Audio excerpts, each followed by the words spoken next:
দেহ ধরলেই খিদে তেষ্টা সব আছে।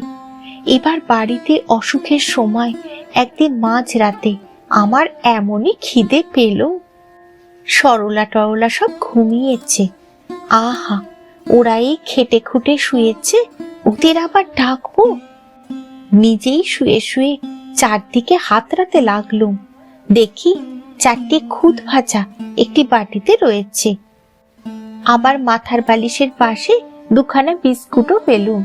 তখন ভারী খুশি, তাই খেয়ে তো জল খেলুম। জল ঘটিতে সামনেই ছিল।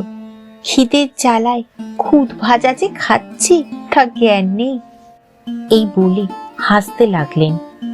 তারপর মা বললেন, সেই সময় রাঁচি থেকে একটি ভক্ত বড় বড় পেঁপে এনেছিল। পেঁপেটা আমি বড় ভালোবাসি মা। আমি টুকটুক করে তাকাচ্ছি। আহা, এই পেঁপে আমাকে ওরা একটু দেয় তো খাই। তা ওরা দেবে কেন? তখন যে আমার খুব জ্বর, গোয়ালপাড়ায় কি অসুখই করেছিল মা। বেহুশ, এই বিছানাতেই বাজছে পেচ্ছাপ সব। সে সময় সরলা ও বউ আমার খুব করেছে। তাই ভাবছি মা, আবার তো তেমনই ভুগতে হবে।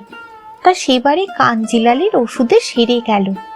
আহা, মা কি হাত পায়ের জ্বালা! কাঞ্জিলালের ঠান্ডা মোটা পেটটিতে হাত দিয়ে থাকতুম। সরও তো সেবার গিয়েছিল।